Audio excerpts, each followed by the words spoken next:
Welcome students. I hope आप सभी लोगों की पढ़ाई बहुत अच्छी चल रही होगी। 11th क्लास की केमिस्ट्री की ऑनलाइन क्लास में आप सभी लोगों का स्वागत है। हम सभी लोग जिस लेसन को पढ़ रहे थे उस लेसन का नाम था परमाणु संरचना, एटॉमिक स्ट्रक्चर। देखो, एटॉमिक स्ट्रक्चर में मैंने आपको इससे पहले 4 वीडियोस दे दिए हैं। जो भी 11th क्लास के बच्चे आज मुझे पहली बार देख रहे हैं उन सभी बच्चों से मेरा रिक्वेस्ट है कि बेटा आप सबसे पहले तो सिलेबस को देखो और उसके बाद पार्ट नंबर 1, 2, 3, 4 आप क्रम से देखो। बहुत सिंपल लेसन है, सिंपल टॉपिक है। मैंने आपका धीमे धीमे बेस बनाने की कोशिश करी है। जैसे जैसे आप लोग अच्छे से आपका नींव जो है वो अच्छा होता जाएगा, आप ये मान के चलना कि आपको बहुत अच्छी केमिस्ट्री समझ में आने वाली है। अगर आप शुरू में लापरवाही करोगे, ये सोचोगे हमारा 10th का रिजल्ट आएगा तब हम 11 में आएंगे, तब तक बहुत टाइम लग जाएगा।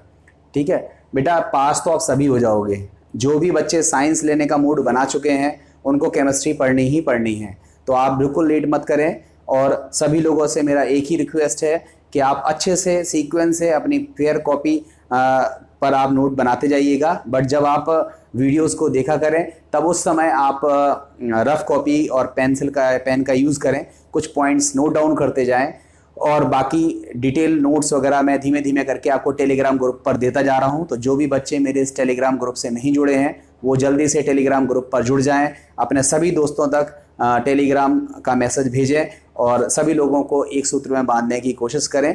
आइए हम बात करते हैं अगले टॉपिक की। देखो, हमने सबसे पहले सीखा परमाणु किन मूल कणों से मिलकर बना है, वीडियो नंबर 1। फिर हमने सीखा कि परमाणु का संगठन नाभिक का संगठन, परमाणु में क्या क्या पाए जाते हैं और कहाँ कहाँ मिलते हैं। इसका मतलब हमने पहले सीखा परमाणु क्रमांक क्या होता है, द्रव्यमान संख्या क्या होती है। फिर हमने सीखा समस्थानिक क्या होते हैं, समभारिक क्या होते हैं। फिर हमने सीखा सम न्यूट्रॉनिक क्या होते हैं, सम इलेक्ट्रॉनिक क्या होते हैं। इन सभी पर हमने आपको क्वेश्चंस टेलीग्राम ग्रुप पर दिए हैं, आपने किए भी होंगे। कई बच्चों ने मुझे पर्सनली फ़ोटो खींच करके भी भेजी है कि सर मैंने इस तरह से किया हुआ है। बच्चे बहुत अच्छा कर रहे हैं, उम्मीद है आगे भी इस तरह करते रहेंगे। आज जो हमारा टॉपिक है उस टॉपिक का नाम है कैथोड किरणें। देखो, पूरी दुनिया भर की कहानी लिखी हुई है। इस कहानी को आप बाद में लिखते रहिएगा, पहले हम इसको समझाते हैं कि ये क्या चीज़ है या कैथोड किरणें कहाँ से आ गई। हमारा जो टॉपिक है वो है कैथोड किरणें। बेसिकली ये 9th क्लास का टॉपिक है और 9th क्लास में आपने पढ़ा भी होगा। कैथोड, देखो अभी हमें ये तो पता चल गया कि हमारे परमाणु में इलेक्ट्रॉन है, प्रोटॉन है और न्यूट्रॉन है। तो सबसे पहले बात करते हैं ये इलेक्ट्रॉन की खोज हुई कहाँ से, इलेक्ट्रॉन का पता किसने लगाया कि ये इलेक्ट्रॉन परमाणु के अंदर पाया जाता है। तो इलेक्ट्रॉन की खोज से रिलेटेड जो पॉइंट है उस पॉइंट का नाम है कैथोड किरणें। तो देखो क्या हुआ कि जूलियस प्लकर एक वैज्ञानिक थे और इन्होंने लगभग 1859 ईस्वी के आसपास एक विसर्जन नली ली। देखो, विसर्जन नली इस तरह की एक नली है, कांच की नली है। देखो आप ऐसा समझो, एक हमारे पास एक गिलास है, ठीक है, उस गिलास को आप मुंह में लगाओ और अपने अंदर उसकी वायु को खींचो तो वो गिलास क्या होता है, आपके मुंह से चिपक जाता है। आप करके देखना। सेम टू सेम ऐसा ही हमने किया। एक कांच की नली ली, उस नली में नो डाउट वायु तो होगी, गैस तो होगी। तो हमने क्या काम किया, उस विसर्जन नली से गैस को खींच लिया। लगभग पूरी गैस खींच ली, थोड़ी बहुत बचने दी, बहुत अल्प मात्रा में हमने गैस बचने दी। और आपको पता है जो भी दबाव होता है वो गैस का ही तो दाब होता है। केवल प्रेशर हमारे ऊपर किसका प्रेशर है, गैस का प्रेशर है। तो इसके अंदर ये जो विसर्जन नली है ये कांच की बेसिकली एक नली है। इसके अंदर हमने एक पंप लगाया है, वैक्यूम पंप, जिसको हम बोलते हैं निर्वात पंप, और उससे इसको खींच लिया, इसके अंदर की वायु खींच ली। अब अंदर वायु के बहुत थोड़ी सी मात्रा अंदर शेष है। इसका मतलब इस नली के अंदर का जो दबाव है वो अत्यंत कम है, बहुत कम दबाव है। इस नली में दो जैसे आप लोगों ने देखा होगा किसी भी बैटरी के 2 सिरे होते हैं, एक होता है धन सिरा, एक होता है ऋण सिरा। तो आज से आप याद करेंगे कि जो बैटरी का जो ऋण सिरा है उसको अब हम क्या बोलेंगे, कैथोड, और जो धन सिरा है उसको हम क्या बोलेंगे, एनोड। तो हमने कैथोड और एनोड ये विसर्जन नली में इनबिल्ट हैं, मतलब जुड़े हुए हैं अंदर से। हमने उसका कनेक्शन किससे कर दिया, हाई वोल्टेज सोर्स से कर दिया, मतलब उच्च विभव वाली बैटरी। आपने देखा होगा सेल का विभव कितना होता है, 1.5 वोल्ट।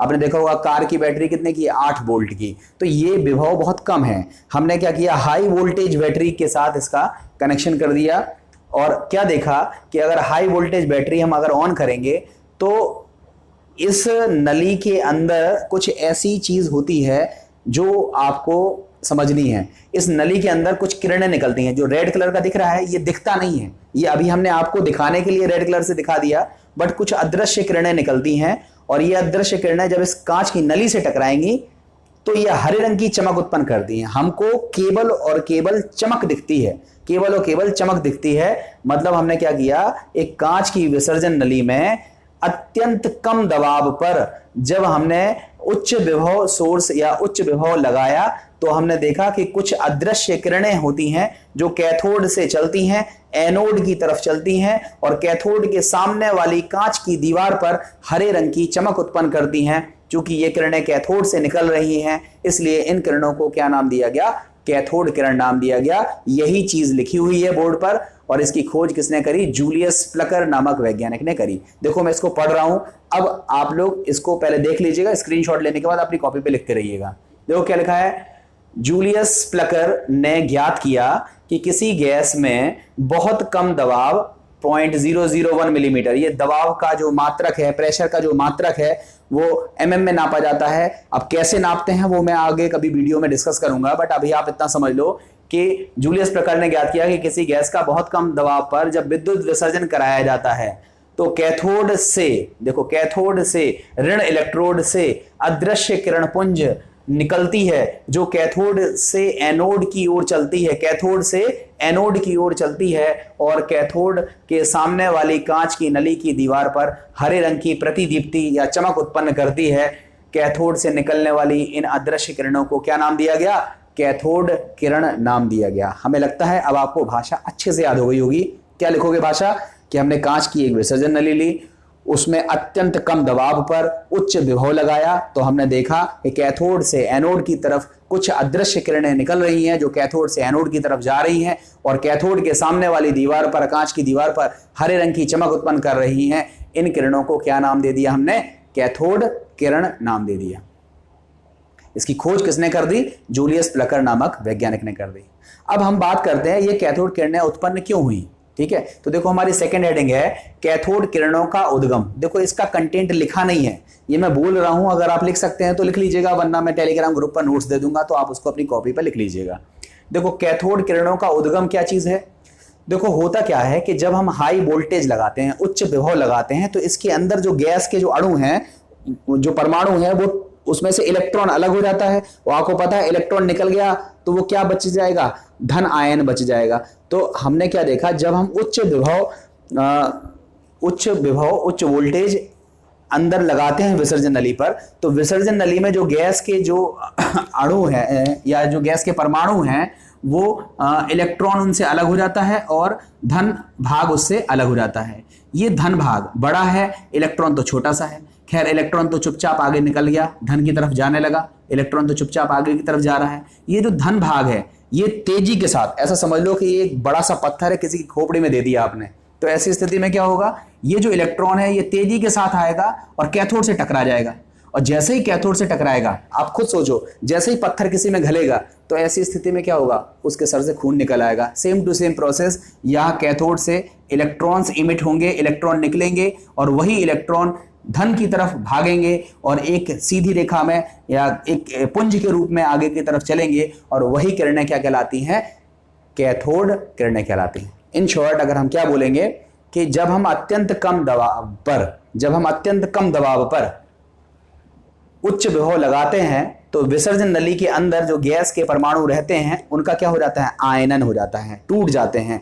उनसे जो धन भाग निकलता है वह धन भाग कैथोड मतलब ऋण प्लेट की तरफ टकराते हैं और ऋण प्लेट के टकराने से कैथोड से इलेक्ट्रॉन्स निकलते हैं और वो इलेक्ट्रॉन धन प्लेट की तरफ सीधी रेखा में चलते हैं, पुंज के रूप में चलते हैं और इन किरणों को हम क्या बोलते हैं, कैथोड किरण, जो कैथोड से एनोड की तरफ जाती हैं और कैथोड के सामने वाली दीवार पर हरे रंग की क्या करती हैं, प्रतिदीप्ति उत्पन्न करती हैं।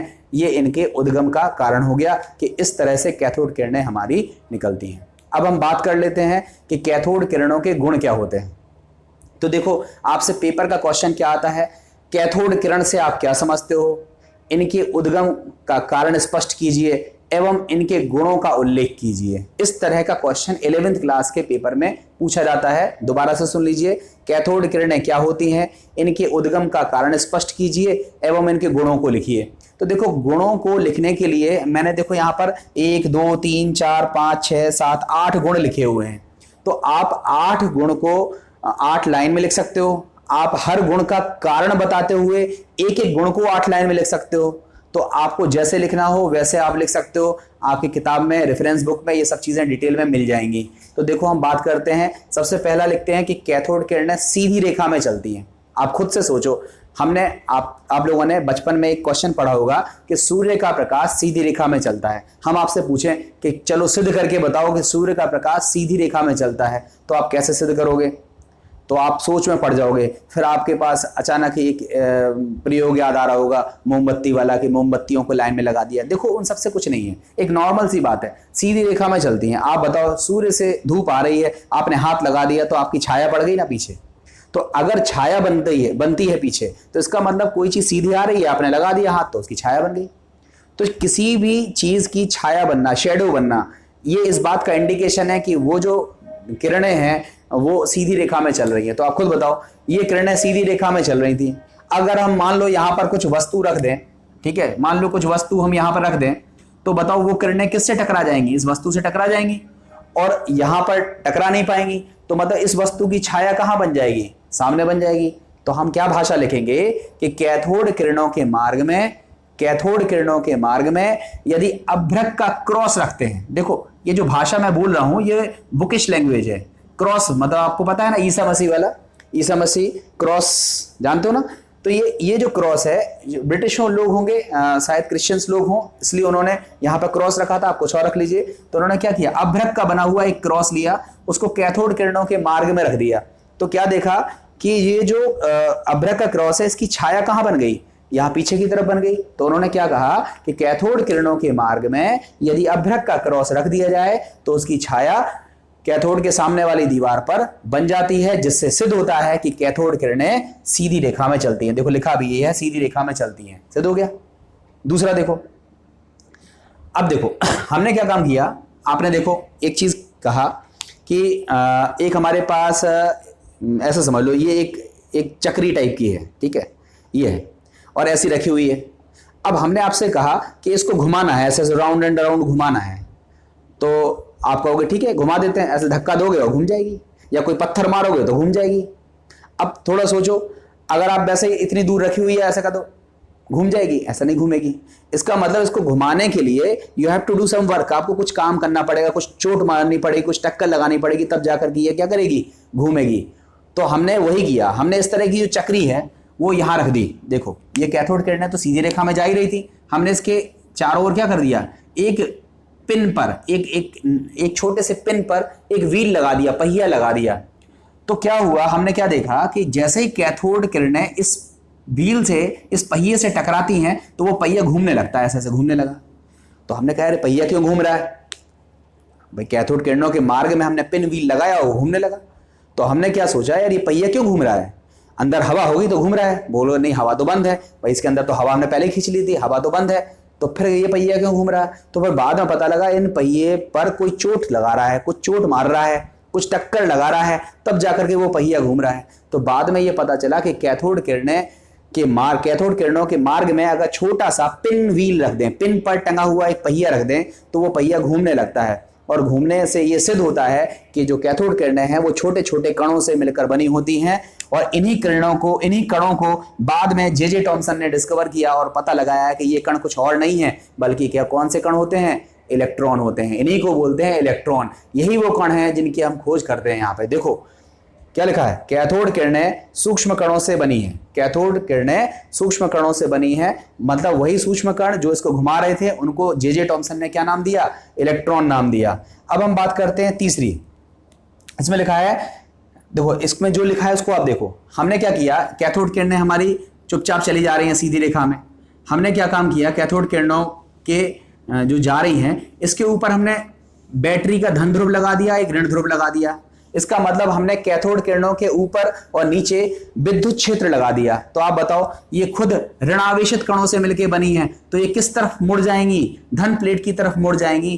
तो इसका मतलब कैथोड किरणों के मार्ग में यदि विद्युत क्षेत्र लगा दिया जाए, कैथोड किरणों को यदि विद्युत क्षेत्र से गुजारा जाए, तो वो अपने रास्ते से भटक जाती हैं, अपने रास्ते से मुड़ जाती हैं। कहां मुड़ जाती हैं? तो आप बोलोगे धन प्लेट की तरफ मुड़ जाती हैं। अगर कोई कहे हम विद्युत क्षेत्र नहीं लगाएं, अगर हम यहाँ नॉर्थ पोल और साउथ पोल लगा दें, तो हम क्या देखेंगे? यहाँ उत्तरी ध्रुव है, दक्षिण ध्रुव है, तो भी ये किरणें अपने मार्ग से क्या हो जाती हैं? विचलित हो जाती हैं, किसी एक ध्रुव की तरफ क्या हो जाती हैं? मुड़ जाती हैं। तो हमने क्या भाषा लिखनी है कि कैथोड किरणों को यदि चुंबकीय क्षेत्र से गुजारा जाए या फिर विद्युत क्षेत्र से गुजारा जाए, तो ये अपना रास्ता भटक जाती हैं, अपने रास्ते से क्या हो जाती हैं? मुड़ जाती हैं, जिससे इस बात का सबूत मिलता है कि ये कैथोड किरणें आवेशित कणों से मिलकर बनी होती हैं। और वो आवेशित कण हमने अभी भी बताया, जे टॉमसन ने बाद में खोजा और उसका नाम क्या रख दिया? इलेक्ट्रॉन रख दिया। तो इस तरह से हमने क्या निर्णय लिया कि कैथोड किरणें अगर विद्युत क्षेत्र या चुंबकीय क्षेत्र से गुजारी जाएं, तो वो अपने मार्ग से विचलित हो जाती हैं। यही पॉइंट नंबर तीसरा है। देखो क्या लिखा है कि कैथोड किरणें विद्युत एवं चुंबकीय क्षेत्र में विक्षेपित हो जाती हैं, डेविएट हो जाती हैं। क्यों डेविएट हो जाती हैं? हमने रीजन आपको बता दिया। अब देखिए चौथा पॉइंट, ये आप जानते ही हो कि कैथोड किरणें कांच की नली की दीवार पर हरे रंग की प्रतिदीप्ति उत्पन्न करती है। तो दिख ही रहा है, कैथोड किरणें जाएंगी, कांच की दीवार पर टकराएंगी, चमक उत्पन्न करेंगी और यही कहलाती है हरे रंग की प्रतिदीप्ति। तो इसका चौथा गुण क्या हो गया? कैथोड किरणें कांच की दीवार पर हरे रंग की प्रतिदीप्ति उत्पन्न करती हैं। चलो हम चार का रिवीजन करते हैं। फर्स्ट, कैथोड किरणें सीधी रेखा में चलती हैं। दूसरा, कैथोड किरणें सूक्ष्म कणों से मिलकर बनी होती हैं। कैथोड किरणें विद्युत क्षेत्र एवं चुंबकीय क्षेत्र में विक्षेपित हो जाती हैं। और चौथे पॉइंट में हमने क्या सीखा कि कैथोड किरणें कांच की दीवार पर हरे रंग की प्रतिदीप्ति या चमक उत्पन्न करती हैं। ये हमारे 4 पॉइंट्स हो गए। अब हम बात कर लेते हैं 5वें पॉइंट की। देखो ये पूरी भाषा हमने लिखी नहीं है, यहाँ क्या लिखना चाहिए? कैथोड किरणें ताप दीप्ति उत्पन्न करती हैं। अब ये ताप दीप्ति क्या चीज होती है, उसको आप ऐसे समझो, जैसे हमारे पास एक छोटा सा लोहे का टुकड़ा है और उस पर हम दनादन हथौड़े चलाए जा रहे हैं, तो ऐसी स्थिति में क्या होगा? वो टुकड़ा गर्म हो जाएगा ना, मतलब लगातार चोट मारने से वो चीज गर्म हो जाएगी। सेम टू सेम चीज ऐसी ही है। ये कैथोड किरणें अंदर जा रही थी, हमने बीच में पतली सी धातु की पन्नी लगा दी, धातु की बिल्कुल फॉइल लगा दी, पतली सी फॉइल। अब लगातार उस पर कैथोड किरणें टकराएंगी, जैसे हथौड़े पे हथौड़े चल रहे हैं। तो ऐसी स्थिति में क्या होगा? वो जो पतली पन्नी है वो थोड़ा सा गर्म हो जाएगी और लाल हो जाएगी, रेड हो जाएगी। और इसी धातु की पतली पन्नी को गर्म होना, लाल हो जाना, गर्म होकर के लाल हो जाना, इसको हम बोलते हैं ताप दीप्ति। तो हमने क्या देखा कि कैथोड किरणें ताप दीप्ति उत्पन्न करती हैं। ये हमारा 5वां गुण हो गया। अब 6वां गुण, ये आप याद कर लीजिए, हम आगे सिखाएंगे इसके बारे में, कि कैथोड किरणें गैस को आयनित कर देती हैं। कैथोड किरण मतलब एक तरह से कण मान लीजिए। अब कण जब किसी में घलेगा, किसी में चोट लगेगी, तो उससे कुछ ना कुछ खून वगैरह निकलेगा ना। सेम टू सेम चीज यहाँ पर है कि गैस पर अगर कैथोड किरणें टकराएंगी तो उसको क्या कर देंगे? तोड़ देंगी, मतलब उसको क्या कर देंगी? आयनित कर देंगी। और फोटोग्राफिक प्लेट को ये काला कर देती हैं। फोटोग्राफिक प्लेट पर भी ये अपना प्रभाव डालती हैं। ये पॉइंट नंबर क्या हो गया? 6। 7 number point most important point है, ये आपको आना चाहिए। ये जो एक्सरे, देखो आपने देखा होगा किसी का हाथ पैर टूट जाता है तो सबसे पहले वो क्या करता है? अपना एक्सरे कराता है, पता चलता है कहाँ टूट गया। तो एक्सरे जो कराता है, वो जिस मशीन के सामने बैठता है, उससे जो किरणें निकलती हैं, उन किरणों को हम क्या बोलते हैं? एक्स किरण। और वो एक्स किरण आती कहाँ से हैं? हम एक्स किरण कहाँ से आती हैं? हम पहले उस एक्स रे जो मशीन होती है, उस मशीन में कौन सी किरणें बनाते हैं? यही किरणें बनाते हैं, कैथोड किरणें बनाते हैं। और कैथोड किरण जब बनती हैं तो उसको हम उच्च गलनांक वाली धातु पे गिराते हैं, टंगस्टन पे गिराते हैं। और जैसे ही हम कैथोड किरणें टंगस्टन पे गिराएंगे, गिरने के तुरंत बाद एक नई किरणें निकल के आती हैं और वो नई किरणें कहलाती हैं एक्स किरण, जो कि बहुत हार्मफुल हैं। अगर ज्यादा मात्रा में आपके शरीर पे गिरेंगी तो नुकसान पहुंचाएंगी। इसलिए आपने देखा होगा एक झटके में आपका एक्सरे हो जाता है। क्यों हो जाता है? क्योंकि वो किरणें थोड़ी सी मात्रा में ही हमें ये सूचना दे देती हैं कि कहां पर फ्रैक्चर हुआ है, कहां पर नहीं हुआ है। तो हमने क्या देखा कि कैथोड किरणों को यदि उच्च गलनांक वाली धातु पर गिराएं तो एक नई किरणें उत्पन्न होती हैं, उनको हम क्या बोलते हैं? एक्स किरण। तो हमें यहां पर क्या लिखना चाहिए कि कैथोड किरणें एक्स किरणों को उत्पन्न कर सकती हैं या करती हैं। ये हमारा गुण हो जाएगा। और लास्ट गुण क्या है कि इनकी भेदन क्षमता ज्यादा होती है। देखो 2 तरह की क्षमता होती है, आर पार निकल जाना। जैसे हमने एक कपड़ा है, उस कपड़े पर सुई लगाई तो हम कहते हैं सुई आर पार निकल गई, तो इसको बोलते हैं भेदन। और एक होता है तोड़ देना, उसको बोलते हैं आयनन। दो तरह की क्षमताएं होती हैं, एक होती है भेदन क्षमता, एक होती है आयनन क्षमता। देखो जो कैथोड किरणें हैं वो छोटे छोटे कणों से मिलकर बनी हैं और छोटी चीज भेदती है, तो हम कहते हैं कैथोड किरणों की जो भेदन क्षमता है वो क्या होती है, ज्यादा होती है। अब भेदन क्षमता को हम और ज्यादा एलेबोरेट करेंगे जब हम कैनाल किरणें पढ़ेंगे अगले टॉपिक में। तो हमने यहाँ पर आज की डेट में क्या टॉपिक सीखा कि कैथोड किरणें क्या होती हैं, कैथोड किरण उद्गम कैसे होता है और कैथोड किरणों के गुण क्या क्या होते हैं। इन सभी टॉपिक को आप अपनी फेयर कॉपी पर एक एक करके नोट कर लीजिएगा, जितना आप कर सकते हो रब पे करिए।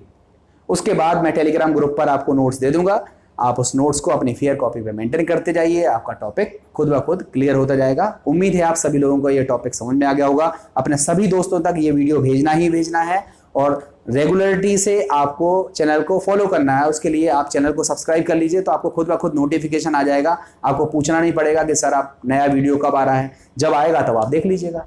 वैसे मैं कोशिश करता हूं कि रोज के रोज एक वीडियो कम से कम आपको अपलोड करता चलूं, बट टेक्निकल मिस्टेक की वजह से कुछ डिस्टर्बेंस होता है कि मैं रोज वीडियो कभी कभी नहीं दे पाता हूं। तो उसके लिए ज़रूरी है कि आपको नोटिफिकेशन मिलता रहे। इसके लिए आप चैनल सब्सक्राइब कर लें और रेगुलरिटी से ये वीडियो को देखते रहें और फेयर कॉपी अपनी बनाते रहें। Thank you very much.